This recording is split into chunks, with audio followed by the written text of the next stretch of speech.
नमस्कार, ग्लोबल न्यूजमा स्वागत छ। म वसुधा केसी। नमस्कार, म माया पाण्डे। सुरुमा हेडलाइन्स।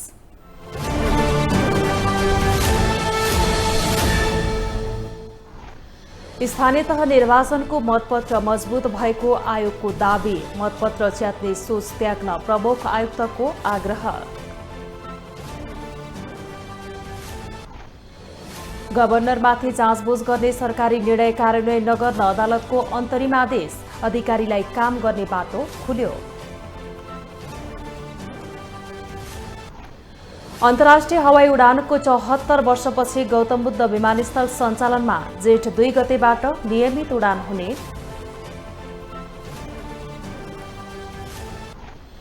युक्रेन मामलामा असफल भएको राष्ट्रसङ्घको स्वीकारोक्ति। वार्ताको प्रयास जारी रहेको महासचिव गुटेरेसको प्रतिक्रिया।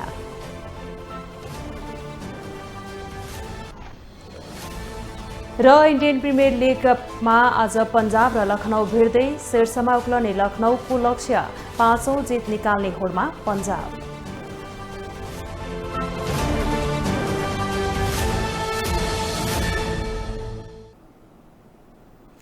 ग्लोबल न्यूज अब विस्तारमा। लोकतन्त्रको मुख्य कसी हो स्वच्छ धाँधली रहित निर्वाचन। तर निर्वाचनको क्रममा पटक पटक धाँधली गर्ने, बुथ कब्जादेखि मतपत्र च्यात्ने सम्मका क्रियाकलाप हुँदै आइरहेका छन्। विगतको यो घटनाबाट सिक्दै निर्वाचन आयोगले मतपत्र मजबुत बनाएको दावी गरेको छ।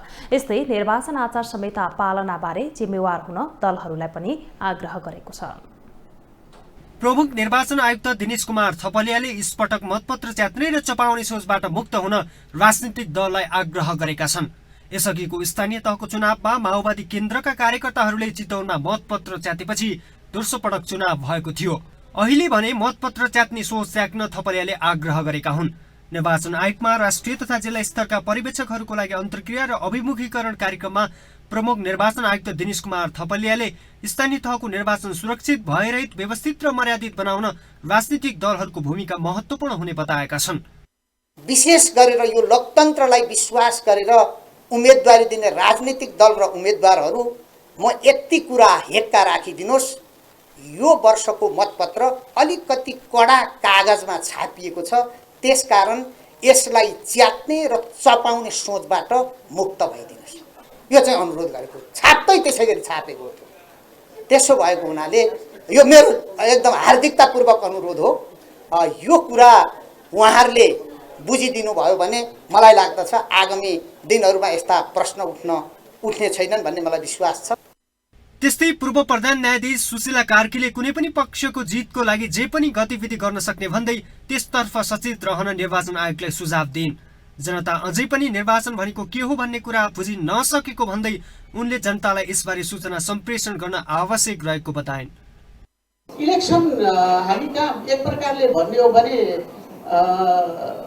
पब्लिक साइडबाट पनि जनताबाट पनि त्रुटि देखिएको छ। इलेक्सनमा फियर नहुने कारण चाहिँ के छ भने जनतामा पनि त्यो अभाव छ। एउटा कुरा जनताले पनि इलेक्सन के हो भने अझै बुझेको देखिँदैन, एउटा छ। अर्को के छ भने अब जित्ने पक्ष जो छ उसले हार्न त चाहँदैन, नहार्नको निम्ति उसले जे पनि गर्न सक्छ। त्यस्तै पूर्व प्रधान न्यायाधीश कल्ला श्रेष्ठले अहिलेको समयमा निर्वाचन परिवेषण गर्न जरुरी रहेकोले निर्वाचन आयोगले त्यसमा जोड दिनुपर्ने बताए। उनले जनताले आफ्ना मौलिक हकहरूलाई भरपूर प्रयोग गर्न पाउने गरी नागरिकलाई सुरक्षित मतदान गर्न सक्ने व्यवस्था गर्नुपर्ने र निर्वाचनलाई स्वतन्त्र, निष्पक्ष, तटस्थता र गुणस्तरयुक्त, जवाबदेहीपूर्णता र स्वच्छ बनाउनु पर्ने बताए। त्यो चाहिँ निर्वाचनसँग हामीले आशा गर्ने कुरा के हो भने यो निर्वाचन स्वतन्त्र हुनुपर्छ, निष्पक्ष हुनुपर्छ, तटस्थता हुनुपर्छ, गुणस्तरयुक्त हुनुपर्छ, जवाबदेहीतापूर्ण हुनुपर्छ र यो चाहिँ स्वच्छ हुनुपर्छ। यदि यावत तत्त्व एलिमेन्टहरू जुन हामीले आशा गर्दछौँ त्यो आशालाई सुनिश्चित गर्नलाई निगरानी गर्नुपर्ने हुन्छ। निर्वाचन प्रणालीको बारेमा, निर्वाचन प्रक्रियाको बारेमा, निर्वाचनको पूर्वाधारको बारेमा, यो मतदाताको अवस्थाको बारेमा, उम्मेदवारको अवस्थाको बारेमा, उनीहरूले गर्ने खर्च वा प्रचार प्रसारको शैलीको बारेमा यी यावत कुराको निगरानी गर्नुपर्नेछ। निर्वाचनबारे गरिएको कार्यक्रममा अधिकांशले निर्वाचनलाई सहज ढङ्गले सम्पन्न गर्न सबै राजनीतिक दलहरूको उत्तिकै भूमिका रहेकोले निर्वाचनलाई स्वच्छ सुरक्षित र भयरहित तवरबाट सम्पन्न गर्न सहयोग गर्नुपर्ने सुझाव दिएका छन्। निर्वाचन आउन अब 14 दिन मात्रै बाँकी छ। ग्लोबल टेलिभिजनका लागि विनोद विक्रम भण्डारी, काठमाडौँ। सत्तारूढ नेपाली कांग्रेसका महामन्त्री विश्वप्रकाश शर्माले अभिव्यक्ति स्वतन्त्रता विपरीत खालका निर्वाचन आचार संहिता जारी गरेको भन्दै निर्वाचन आयोगप्रति असन्तुष्टि व्यक्त गर्नुभएको छ।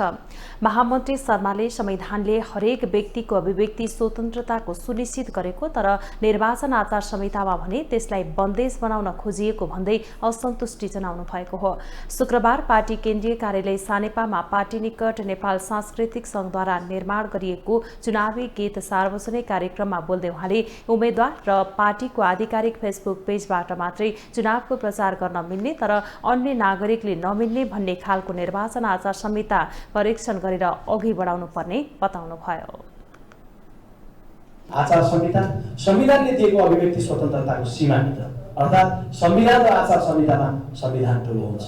आचार संहिताले यदि संविधानले दिएको अभिव्यक्ति स्वतन्त्रतालाई कहीँ बन्देज गर्ने प्रयत्न गरेको छ, जानेर होस् नजानेर होस् त्यो लेखिएको छ, हामी दलहरूबाट बुझ्नमा कमजोरी हो या हाम्रो सतर्कता पुगेन या निर्वाचन आएको हर्केनै भयो अथवा जे रूपमा भएको होस्, नेपालको संविधानले दिएको सीमाभित्र बसेर तर आचार संहितालाई पालना गरेर स्वस्थ ढङ्गले हामीले निर्वाचन लडौँ, अरूलाई पनि प्रतिस्पर्धा त्यसरी नै गर्न प्रेरित गरौँ। महामन्त्री शर्माले निर्वाचनका बेला झुटा आश्वासन बाँडेर नहिन्न पनि पार्टीका उम्मेद्वारहरूलाई आग्रह गर्नुभयो। झुटा सपना निर्वाचनको बेला देखाउने तर पछि त्यसलाई पूरा गर्न सकिएन भने जनतामा निराशा छाउने अवस्था आउने उहाँको भनाइ थियो। स्थानीय तहको चुनावका लागि टिकट वितरणको विषयले कांग्रेसमा विवाद र बहस सुरु भएको छ। पार्टीमा निरन्तर काम गरेकाहरूलाई चुनावमा उम्मेद्वार हुनबाट रोकेको भन्दै कांग्रेसभित्र विवाद जारी छ।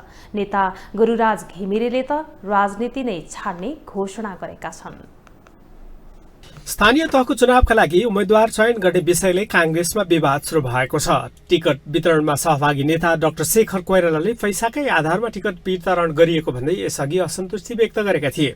उनी पक्षबाटै प्रदेश नम्बर 1 को सभापतिमा उम्मेदवारी दिएका तर पराजित भएका नेता गुरुराज घिमिरेले समेत टिकट वितरणको बारेमा असन्तुष्टि व्यक्त गरेका छन्। कांग्रेसभित्रको गुट उपगुटको राजनीतिले कांग्रेस उभो लाग्न नसक्ने उनको निष्कर्ष छ। नेता घिमिरेले अब राजनीतिबाटै सन्यास लिने घोषणा समेत गरिसकेका छन्। साथीहरूमाथि अन्याय भइरहेको छ, अवसरबाट वञ्चित भइरहेका छन् साथीहरू, अनि त्यो विषयमा चाहिँ बोलिदिने कोही छैन।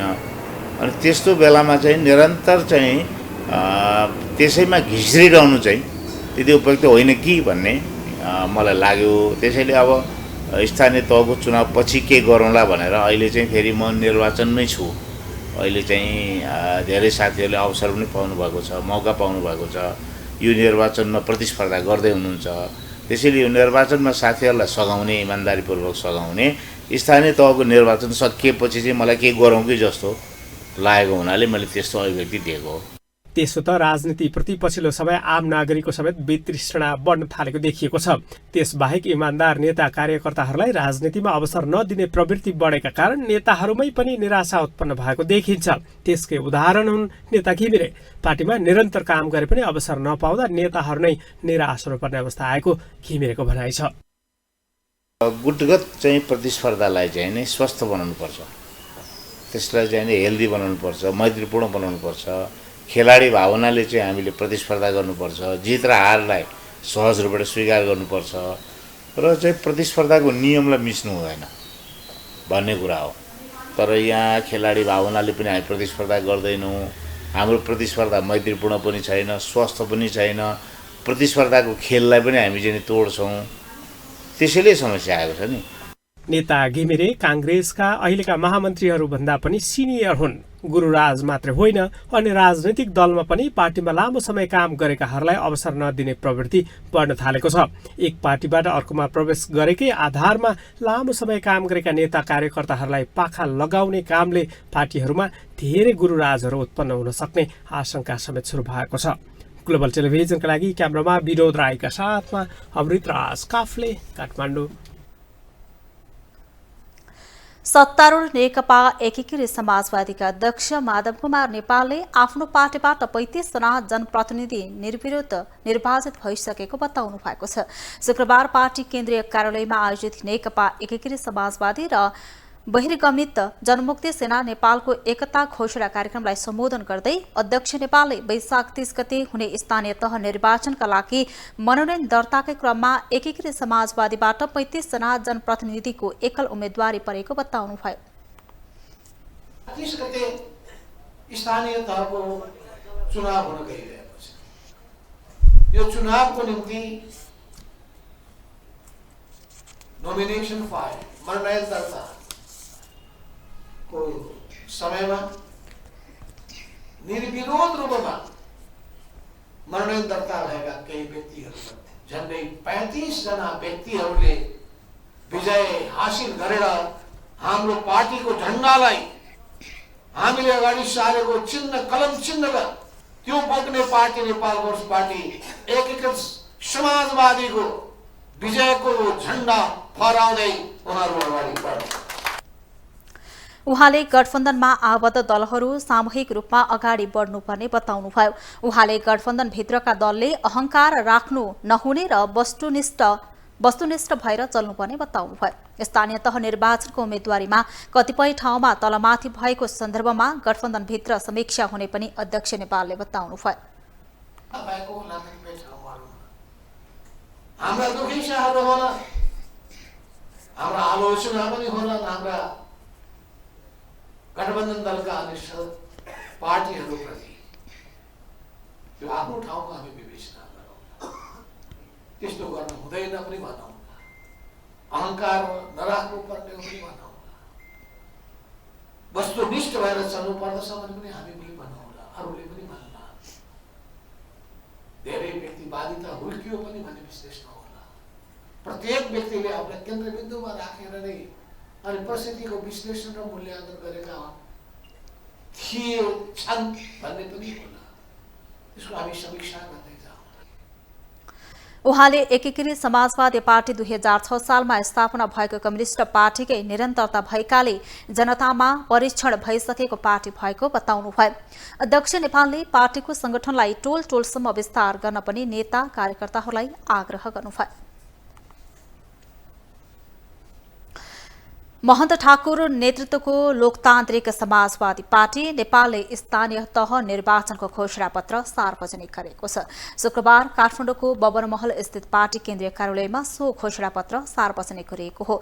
घोषणापत्रमा घर घरमा रोजगारी, प्राथमिकता शिक्षा, स्वास्थ्य, खानेपानी र विकास निर्माणको कामलाई तीव्रता दिने प्रतिबद्धता घोषणापत्रमा उल्लेख गरिएको पार्टीका अध्यक्ष ठाकुरले जानकारी दिनुभयो। उहाँले सीमा क्षेत्रको संवेदनशीलतालाई बुझेर त्यहाँका जनजीवनको सुरक्षा गर्नुपर्ने कुरालाई पनि घोषणापत्रमा प्राथमिकता दिएको स्पष्ट पार्नुभयो।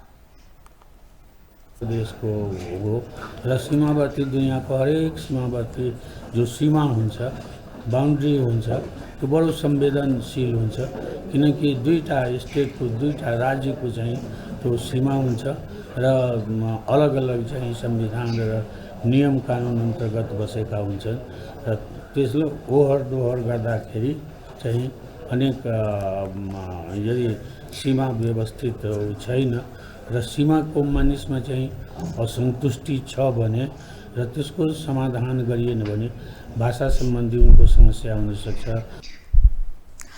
घोषणापत्रमा सबै महिलाहरूलाई निशुल्क शिक्षा हासिल गर्नुपर्ने व्यवस्था गर्ने, सार्वजनिक सवारी साधन निशुल्क गर्ने, गरिबका लागि स्वास्थ्य उपचार निशुल्क हुने व्यवस्था गर्ने महत्त्वाकांक्षी योजना उल्लेख गरिएको छ। जनकपुरलाई अन्तर्राष्ट्रिय स्तरको प्रदेश राजधानी बनाउने, वीरगञ्जलाई नेपालको आर्थिक कारोबार र व्यापारको प्रमुख केन्द्र बनाउने, विराटनगर भैरवा र नेपालगञ्जलाई नेपालको आर्थिक विकासको मेरुदण्डको रूपमा विकास गर्ने, लुम्बिनीलाई बुद्ध धर्मावलम्बीहरूको लागि अन्तर्राष्ट्रिय तीर्थस्थल र ध्यान केन्द्र बनाउने कुरा पनि घोषणापत्रमा समावेश गरिएको छ।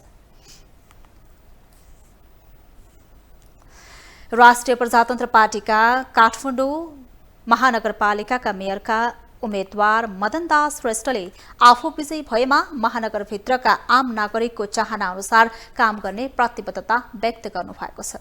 वरिष्ठ कलाकार समेत रहनुभएका श्रेष्ठले आफ्नो काठमाडौँ महानगरपालिकावासीको मनोभावना र चाहना अनुसार काम गर्न आफूले राप्रपाबाट मेयरको उम्मेद्वारी दिएको पनि बताउनु भयो। शुक्रबार चुनावका लागि आफ्नो प्रतिबद्धता पत्र सार्वजनिक गर्दै उहाँले विगतका जनप्रतिनिधिहरूले इमान्दार भएर काम गर्न नसकेकाले काठमाडौँ महानगरपालिका फोहोरको डङ्गुरमा परिणत भएको आरोप लगाउँदै ती समस्या समाधान आफू समक्ष हुने दावी समेत गर्नुभयो। हाम्रो समय र हामीले र आम मान्छेले आम जनताले राष्ट्रभक्त राष्ट्रभक्तिहरूले एउटा चाहिँ विकल्प खोजेका छ। त्यो विकल्प हामीले दिन प्रयास गरेका छौँ। मेयरका उम्मेद्वार श्रेष्ठले आफ्नो प्रतिबद्धता पत्रमा काठमाडौँलाई भ्रष्टाचार मुक्त बनाउने, सार्वजनिक यातायातमा ज्येष्ठ नागरिक र अपाङ्गता भएका व्यक्तिहरूलाई निःशुल्क गर्ने, मठ मन्दिर पार्टी पौवा गुठी लगायतका धार्मिक तथा सांस्कृतिक सम्पदाहरूको संरक्षण गर्ने उल्लेख गरिएको बताउनुभयो। त्यसैगरी प्रत्येक ओढामा निःशुल्क स्वास्थ्य चौकीको स्थापना गरेर नागरिकको स्वस्थ जीवनका लागि काम गर्ने योजना पनि प्रतिबद्धता पत्रमा समावेश गरिएको छ। नेत्रविक्रम चन्दको नेकपामा 4 करोड 50 लाख रुपैयाँको हिसाब नमिलेपछि पार्टी विभाजनको डिलमा पुगेको छ। नेकपा महासचिव विप्लवले पैसा हेमन्त प्रकाश ओलीले हिनामिना गरेको आरोप लगाएका छन्। तर नेता धर्मेन्द्र वास्तुला भने विप्लवका मानिसले नै पैसा अपचलन गरेको आरोप लगाएका छन्। जनताका लागि राजनीति गर्छु भन्ने नेताहरूको असली रूप झन एकपछि अर्को गर्दै छत्ताछुल्लो हुने गरी उदाङ्गो भइरहेको छ। त्यसको पछिल्लो उदाहरण हो नेत्रविक्रम चन्द विप्लव नेतृत्वको नेकपामा भएको विवाद। आर्थिक लेनदेन नमिलेकै कारण नेकपा विभाजन उन्मुख छ। कारण हो नेकपा महासचिव विप्लवले 14 वैशाखमा जारी गरेको एक विज्ञप्ति, जसमा प्रश्नसँग आरोप लगाइएका छन् पार्टी सचिवालय सदस्य हेमन्त प्रकाश ओली सुदर्शनले आर्थिक अनियमितता गरेको भनेर। यही गम्भीर आरोपका बीच धर्मेन्द्र वास्तोला, कञ्चन र सुदर्शन कारबाहीमा पनि परिसकेका छन्। उनीहरूलाई लगाइएको गम्भीर आरोप भने 4 करोड 50 लाखको छ। तर धर्मेन्द्र वास्तोला, कञ्चन त्यो मान्न तयार छैनन्। सुदर्शनको बारेमा उहाँहरूले कुरा उठाइराख्नु भएको त्यो कुरो सही चाहिँ होइन फेरि, किनभने उहाँहरूकै अगाडि सुदर्शनले स्पष्ट पार्नुभएको छ। यो अनावश्यक आक्षेप लगाइएको छ। उहाँहरूले नै भन्नुभएको छ यो कुरा चाहिँ सुदर्शनले गरे होइन भनेर। प्रकाण्डले पनि भन्नुभएको छ, विप्लवले पनि भन्नुभएको छ सुदर्शनमाथिको यो आरोप सही होइन भनेर उहाँहरूले नै भन्नुभएको छ। हेमन्त प्रकाश ओली सुदर्शनले होटल अन्नपूर्णमा लिएको 4 करोड र अर्को 50 लाख हिनामिना गरेको आरोप छ। तथापि त्यसको पुष्टि भने हुन सकेको छैन। आरोपकर्ता विप्लवले पनि प्रमाण सहित आरोप भने लगाएका होइनन्। यता कारबाहीमा परेका कञ्चन भने त्यो पैसा विप्लवका भित्रिया कार्यकर्ताहरूले नै हिनामिना गरेको बताउँछन्। पहिलो कुरा चाहिँ मलाई यो बारेमा थाहै छैन, कसले करोड उठाउन खोज्यो, कसले के गर्यो होइन, त्यो चाहिँ के छैन मलाई थाहा छैन। त्यो 4 करोड चाहिँ जहाँ बार्गेनिङ भएको थियो त्यो ठाउँबाट चाहिँ 50 लाख अर्को ग्रुपले, विप्लवकै अर्को ग्रुपले लिएर हिँड्यो। जो 4 करोडको कुरा छ नि यो सायद विप्लवहरूले नै गरेको हो त्यो होइन, विप्लवको निर्देशनमा कसैले गरे हो। त्यो कुरा चाहिँ मलाई सुन्नमा पछि आएको थियो। मलाई फेरि योसँग मुक्ने मतलब चाहिँ थिएन। त्यही विवादले नेकपामा अहिले विप्लव, पार्टी प्रवक्ता खड्गबहादुर विश्वकर्मा प्रकाण्ड र कञ्चन सुदर्शनको आफ्नो गुट छ। बहुमत र अल्पमतको राजनीति पनि चलिरहेको छ। तर यसपछि प्रश्न उठेको छ, नेकपाले जनयुद्ध गरिरहेको छ कि धनयुद्ध? क्यामेरामा विजय ठकुराटीका साथमा विकास आचार्य, काठमाडौँ। सर्वोच्च अदालतले नेपाल राष्ट्र बैंकका गभर्नर महाप्रसाद अधिकारीमाथि जाँचबुझ गर्ने नेपाल सरकारको निर्णय कार्यान्वयन नगर्न अन्तरिम आदेश जारी गरेको छ। शुक्रबार सर्वोच्चका न्यायाधीशद्वय सपना प्रधान मल्ल र टङ्कबहादुर मोक्तानको संयुक्त इजलासले यसअघिको अन्तर्कालीन अन्तरिम आदेशलाई निरन्तरता दिने आदेश गरेको हो। यो सँगै गभर्नर अधिकारीमाथि कारबाही गर्न मन्त्री परिषदले गठन गरेको जाँचबुझ समितिको निर्णय कार्यान्वयन नहुने भएको छ। संयुक्त एजालसले यो मुद्दामा यसअघिको अन्तर्कालीन अन्तरिम आदेशलाई निरन्तरता दिएको हो।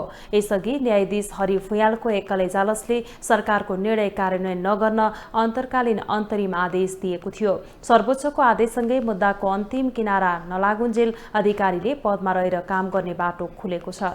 सर्वोच्चले नेपाल राष्ट्र बैंकको ऐनको दफा 22 मा गभर्नर पदमुक्त गर्ने अवस्थामा मात्रै छानबिन समिति गठन गर्नुपर्ने व्यवस्था भएको र अधिकारीलाई पदमुक्त गर्नुपर्ने अवस्था किन आएको भनी नखुलेको अन्तरिम आदेशमा उल्लेख छ।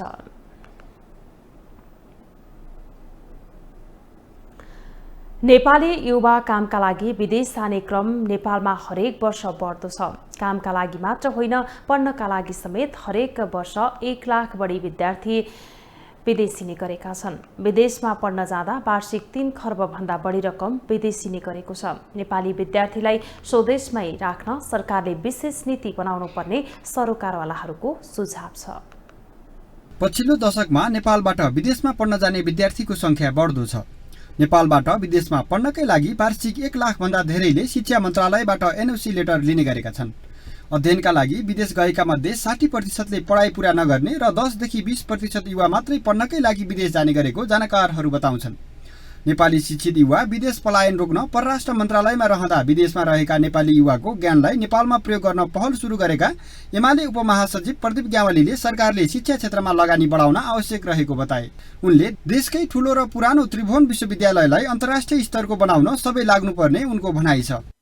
यसमा शैक्षिक सुधारका लागि सरकारको काम 3टा: लगानी बढाउनु पर्यो, नीति राम्रो हुनु पर्यो, ह्युमन रिसोर्सलाई योजनाबद्ध ढङ्गले डेभलप गर्नु पर्यो, सम्बन्धित संस्थाको त्यसलाई मेन्टेन गर्ने कुरामा उहाँहरूको दायित्व हुनु पर्यो। विद्यार्थीहरू अब हिजो पञ्चायत अथवा राजतन्त्रको बेलामा आन्दोलन गर्दा जस्तो अहिले प्राध्यापक कुट्ने आन्दोलन गर्नु भएन विद्यार्थीहरूले।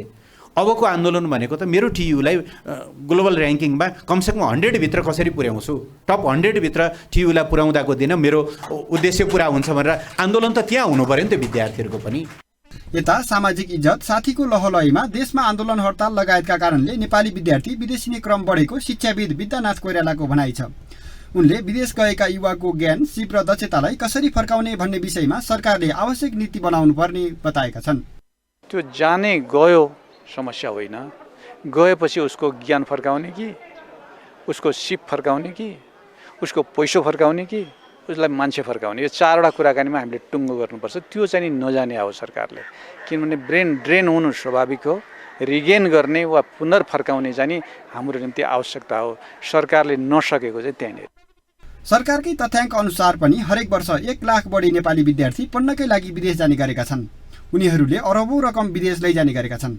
एकातिर युवा पलायन, अर्कोतर्फ नेपाली रकम विदेशिने क्रम रोक्न पनि आवश्यक पहल गर्नुपर्ने विज्ञहरूको सुझाव छ। ग्लोबल टेलिभिजनका लागि क्यामेरामा कबीर सिंह ठकुरीका साथमा कविन्द्र तिमसिना, काठमाडौँ। अब पालो ग्लोबल भोइसको।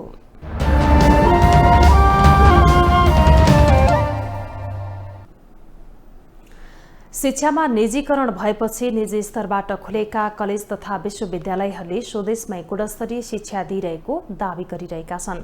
केही कलेजले त अझ नाम चलेका विदेशी विश्वविद्यालयबाट सम्बन्धन लिएको तथा त्यही पाठ्यक्रम पढाउँदै आएको प्रचारबाजी समेत गरिरहेका छन्। तर पनि अध्ययनकै लागि विदेश जाने विद्यार्थीको संख्या भने लगातार बढिरहेको छ। यसै सन्दर्भमा ग्लोबल भोइसमा आज हामीले सर्वसाधारणलाई सोधेका छौं, विदेशी विश्वविद्यालयप्रति युवाको आकर्षण किन बढिरहेको होला? यसो नेपालमा चाहिँ हैन, अब पढेर त्यसको केही भ्यालु पनि हुँदैन हैन, अनि त्यो अनुसारको काम पनि केही नपाउने भएको भएर अब विदेशमा चाहिँ पढ्न पनि जान्छ, प्लस यहाँ काम पनि गरेर उनीहरू इन्कम पनि गर्न सक्छ, अनि फेसिलिटिजहरू पनि हुन्छ। नेपालमा कुनै पनि फेसिलिटी नभएको कारणले चाहिँ नेपाली विद्यार्थीहरू चाहिँ विदेशतिर आकर्षित भएको जस्तो लाग्छ मलाई चाहिँ। पढ्नको लागि भनेर बाहिर जान्छन्, यहाँ पढाइ राम्रो हुँदैन, उहाँ भए पढ्न पनि पाइन्छ, कमाउन पनि पाइन्छ भनेर जान्छन्। आफै स्वयंमा असन्तुष्टि हुन्छ नि मान्छेको। एकै ठाउँ बस्न, अब मेरो घर बागलुङ हो, उहाँ बस्न मन नलाग्यो, काठमाडौँ आएछु नि, त्यसले पनि प्रभाव पार्यो होला। मेन कुरा के हो भने यहाँको राजनैतिक अस्थिरता जुन छ त्यो चाहिँ मुख्य हो कि भन्ने मेरो विचारमा लाग्छ। जस्तो मेरो विचारमा चाहिँ अब यस्तो क्वालिटीको हिसाबले हेर्दाखेरि पनि नेपालको एजुकेसन भन्दा बाहिर अरू कन्ट्रीको युरोप कन्ट्रीहरूको एजुकेसन जुन प्रणालीहरू हुन्छ नि अलिकति डिफ्रेन्ट प्लस अलिकति प्र्याक्टिकल वेमा हुने भएको भन्दाखेरि मान्छेहरू चाहिँ मलाई अहिले स्टुडेन्टहरू बाहिर जान एकदम ट्रेन्ड बढिरहेछ। त्यही भएर पनि होला सायद मान्छेले आफ्नो फ्युचरै सोध्छ नि त। त्यही भएर कम्पेरिटिभली एजुकेसन हेर्ने हो भन्दाखेरि पनि प्लस लाइफस्टाइल हेर्ने हो भने पनि त बाहिरकै राम्रो छ। त्यही भएर होला मेरो विचारमा चाहिँ जुन विद्यार्थीहरू अहिले जुन यो विदेश जाने ट्रेन्ड चलिरहेको छ नि यसको कारण चाहिँ के हो भने अब नेपालमा चाहिँ अलिकति राम्रो एजुकेसन नभएको कारणले गर्दाखेरि पनि हो। अनि अर्को भनेको चाहिँ मान्छेहरूले चाहिँ डिग्री लिन्छन्, डिग्री गरिसकेपछि त्यो अनुसारको रोजगारीको जुन अप्सनहरू हुन्छ नि त्यो पनि नपाएको कारणले गर्दा अनि आफ्नो लाइफस्टाइल राम्रोसँग गर्न नपाउँदाखेरि चाहिँ मान्छेहरू चाहिँ विदेश जाने ट्रेन्ड चाहिँ अलिक बढिरहेको जस्तो लाग्छ। अब पालो बिजनेस न्युजको।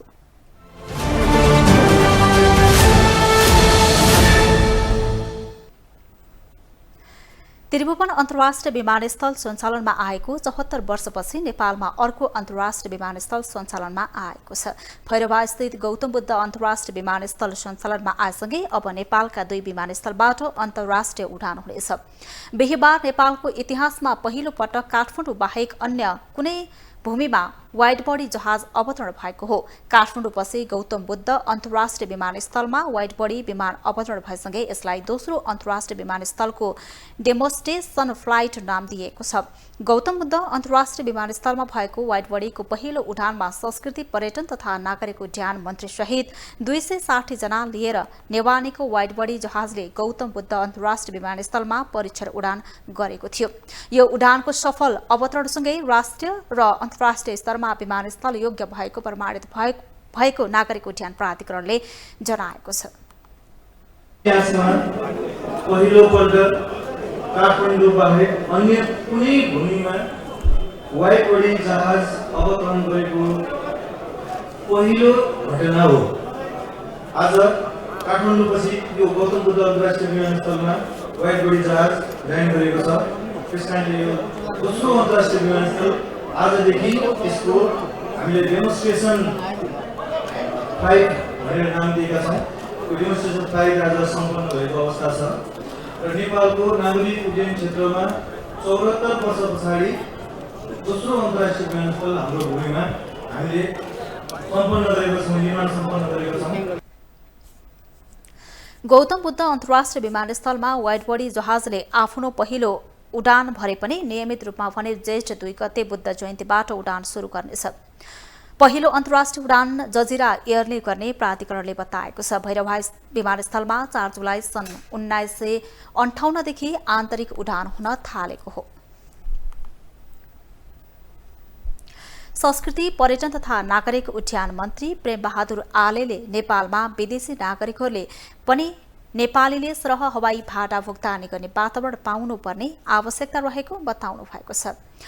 शुक्रबार पर्यटन पुनरुत्थान कार्यविधि 2078 ग्रहण गर्दै मन्त्री आलेले यस्तो बताउनु भएको हो। उहाँले नेपालीहरू विदेशमा जाँदा त्यहाँका नागरिक सरह नै भाडा तिर्ने गरेको भन्दै नेपालमा पनि विदेशीलाई नेपाली सरह भाडा दर कायम गर्न आवश्यक रहेको बताउनु भयो। उहाँले नेपालका लागि इजरायलका राजदूत हनान गोदारसँगको भेटमा राजदूत ओधारले भाडा समान नभएको गुनासो गर्नुभएको जानकारी दिनुभयो। मन्त्री आलेले राजदूतसँगको भेटमा अहिले कोरोनाको मारमा रहेकोले तत्काल सो समस्या सम्बोधन गर्न नसकिने जानकारी गराएको बताउनुभयो। मन्त्री आलेले आन्तरिक वायु सेवा कम्पनीहरूलाई टिकट बिक्री गरे अनुसारकै समयमा उडान भर्न पनि निर्देशन दिनुभयो। दबाब भएको थियो र मैले उहाँलाई के भने Nepal is open for tourist भनेर उहाँले भन्दा you please send some tourist to our country Nepal भने minister how it will be possible you are paying in airlines you are paying only 2000 we are paying 8000 भनेको भने टुरिस्टहरू आउँछ। स्वयं हामी पनि यात्रा गर्दाखेरि बिहान 8 बजेको टिकट हामीलाई दिइन्छ, प्लेन 10 बजे 11 बजे उठ्छ क्या। समस्या त्यो विडम्बना छ। त्यो यसलाई चाहिने अलि व्यवस्थित गर्नु पर्यो भनेर हामीले राति 12 बजेसम्म एयरपोर्टलाई ओपन राख्ने, बिहान काम गरेर बेलुका फर्किन सक्ने अवस्था होस् भन्ने नाताले हामीले त्यसरी यसलाई अगाडि बढाएका छौँ। त्यस्तै मन्त्री आलेले त्रिभुवन अन्तर्राष्ट्रिय विमानस्थलमा शौचालय व्यवस्थापनको लागि प्रधानमन्त्री सहित गृह र अर्थमन्त्रीलाई बारम्बार ताकेत गर्दा पनि सुनवाई नभएको बताउनुभयो। विमानस्थलमा आउने विदेशी पर्यटकहरू शौचालय जाँदा मुख छोपेर जानुपर्ने बाध्यता रहेको स्पष्ट पार्नुभयो। उहाँले सरकार गठन भएको 9 महिना बितिसक्दा समेत पर्यटन, अर्थ र गृह मन्त्रालय बीच अहिलेसम्म समन्वय हुन नसकेको बताउनुभयो। अर्थमन्त्रीज्यूलाई भनेको छु तर कुनै सुधार हुन सकेको छैन। यद्यपि हामी पनि आफ्नो कमजोरी गरिराखेको अवस्था छ। जस्तो राज्यमन्त्रीज्यूले भन्नुभयो, पूर्व राज्यमन्त्रीज्यूले टुरिस्टहरू आउँछन् हरेक डेस्टिनेसनमा त्यो नाक छोपेर भित्र टोयलेटमा जानुपर्ने, यो एकदमै विडम्बना। किनभने अहिले हामी यसलाई फरक ढङ्गले अब नेपालीहरूले कन्ट्र्याक्टरहरूले राम्रोसित त्यसलाई व्यवस्थापन गर्न सकेन भने हामीले यसलाई व्यवस्थित गर्नको लागि म्यानेजमेन्टको निमित्त बाहिरी कम्पनीहरूलाई बोलाएर पनि यसलाई अगाडि बढाउनुपर्छ कि भन्ने हामीले नयाँ ढङ्गले यसलाई छलफल गराइराखेका छौँ। मन्त्री आलेले शौचालय तथा यात्रु बस्ने ठाउँको व्यवस्थापन गर्न विदेशी कम्पनीहरूलाई ल्याउने तयारी भइरहेको जानकारी दिनुभयो।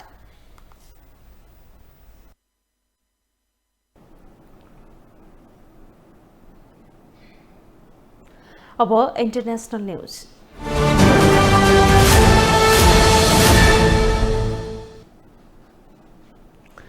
संयुक्त राष्ट्र संघका महासचिव एन्टोनियो गुटेरेसले युक्रेन मामलामा आफूहरू असफल भएको स्वीकार गरेका छन्।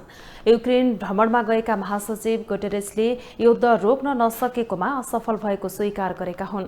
राष्ट्रसङ्घको विफलता स्वीकार्ने क्रममा गुटेरेसले सुरक्षा परिषदको आलोचना गर्दै युद्ध रोक्न र अन्त्य गर्न सुरक्षा परिषद असफल रहेको बताए। विश्व शान्ति र सुरक्षाका लागि भनिएको सुरक्षा परिषद युक्रेन सङ्कटको मामलामा पूर्ण रूपमा असफल भएको उनको निष्कर्ष छ। गुटेरेसले युक्रेनको राजधानी किभमा रहँदा नै त्यहाँ रकेट आक्रमण भएको थियो।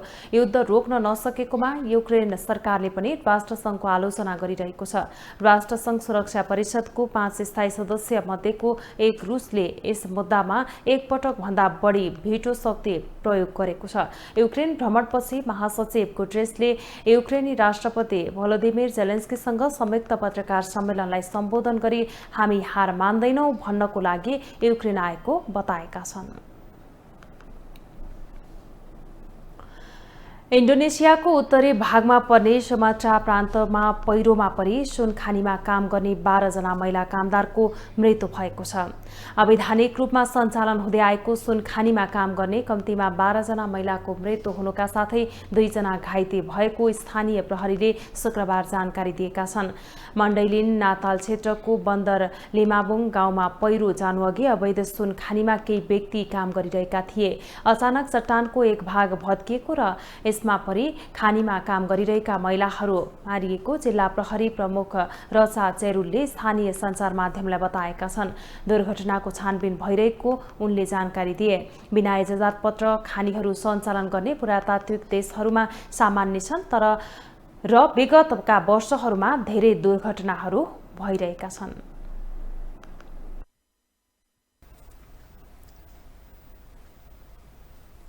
अब पालो स्पोर्ट्स न्यूजको।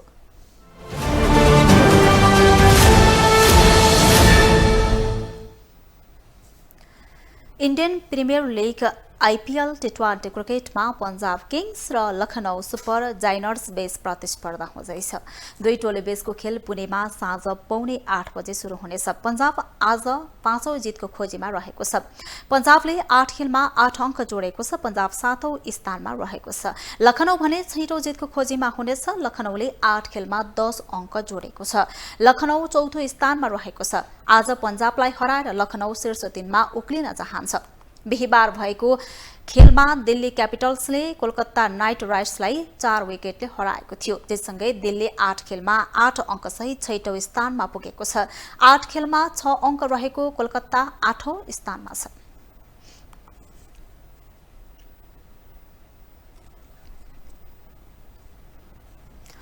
एफसी एशियन कप छनौट 2023 को छनौट चरणका लागि बन्द प्रशिक्षणमा रहेका खेलाडीहरूमध्ये क्याम्प छाड्ने खेलाडीलाई कारबाही हुने देखिएको छ।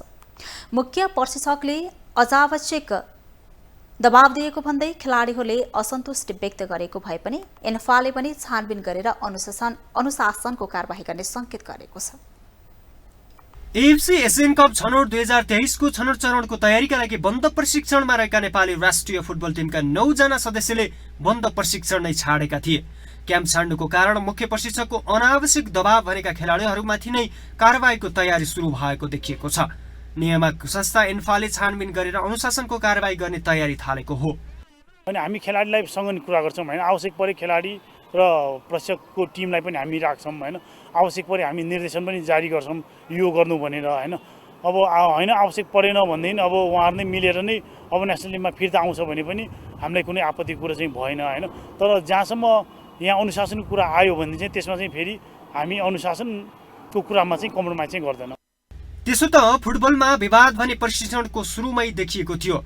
गत चैत्र 3 गते अलमुतायरले प्रशिक्षण सुरु गर्दा नेपाल एसियन कप छनौटमा सफल नहुने अभिव्यक्ति दिएका थिए भने खेलाडीले अझै आश रहेको अभिव्यक्ति दिएका थिए। त्यसबेला नै खेलाडी र प्रशिक्षकको द्वन्द्व रहेको कुरा उठेको थियो। प्रशिक्षण सुरु गर्दा गरिएको पत्रकार सम्मेलनमा प्रशिक्षक अलमुतायरले खेलाडीलाई 10 मिनेट बोल्न दिएका थिए, तर 5 मिनेट नपुग्दै खेलाडी बोलिरहेको बेला हस्तक्षेप गरेका थिए।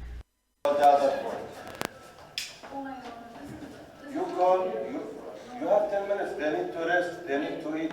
No, exactly. That's true. We said it's 10 minutes, right? I said to you or not? 10 minutes or not? I said, excuse me. उक्त व्यवहारबाट नै सहज अनुमान लगाउन सकिन्छ कि प्रशिक्षकले खेलाडीलाई कतिको दबाव दिएका छन् भनेर। प्रशिक्षण क्याम्पबाट बाहिरिएका खेलाडीले बिहीबार पत्रकार सम्मेलन गर्दै प्रशिक्षकको व्यवहारले हैरानी खेप्नु परेको भन्दै इन्फाले आवश्यक सत्य तथ्य छानबिन नगरेसम्म राष्ट्रिय टोलीमा नफर्किने बताएका छन्। हामीलाई आउटसाइड फिल्डमा पनि धेरै नै कन्ट्रोल गर्नुभएको थियो। फर इक्जाम्पल अब कसैको कपाल नआऊ भने कसैलाई प्रब्लम, कसैको हातमा ट्याटु भयो भने प्रब्लम। अब हामीले सामाजिक सञ्जालमा हाम्रो फ्यानहरूसँग इन्टरेक्ट गर्न नपाउने सबै कुरा चाहिँ कोचको पर्मिसन लिएर मात्र हामीले चाहिँ गर्नुपर्ने। यो वर्ल्ड फुटबलमा यो त कतै पनि हुँदैन नि त, जुन चाहिँ अहिले यो कुरा मैले राखेँ होइन। सो प्रब्लम त धेरै थियो। यो चाहिँ मैले केही कुराहरू मात्र केही प्रब्लम। इन्फाले छानबिनको तयारी गरेको भए पनि प्रशिक्षक अलमुतायरीको स्वभाव हेर्दा भने उनले कमजोरी स्वीकार्ने देखिँदैन। 10 जना प्रतिभाशाली खेलाडी बाहिरिएको अवस्थामा राष्ट्रिय टिम कमजोर बन्ने करिब निश्चित छ। ग्लोबल टेलिभिजनका लागि विनोद विक्रम भण्डारी, काठमाडौँ। ग्लोबल न्यूजको अन्त्यमा अहिलेसम्मका हेडलाइन्स पुनः एकपटक।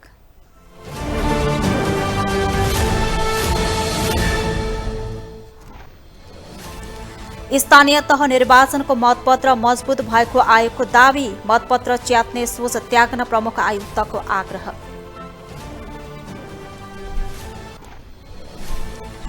गभर्नरमाथि जाँचबुझ गर्ने सरकारी निर्णय कार्यान्वयन नगर्न अदालतको अन्तरिम आदेश, अधिकारीलाई काम गर्ने बाटो खुल्यो।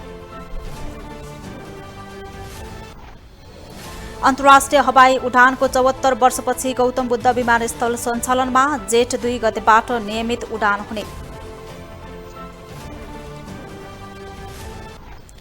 युक्रेन मामिलामा असफल भएको राष्ट्रसङ्घको स्वीकारोक्ति, वार्ताको प्रयास जारी रहेको महासचिव गुटेरेसको प्रतिक्रिया। र इन्डियन प्रिमियर लिगमा आज पन्जाब र लखनऊ भिड्दै शीर्षमा उक्लने लखनऊको लक्ष्य, 5औं जित निकाल्ने होडमा पन्जाब।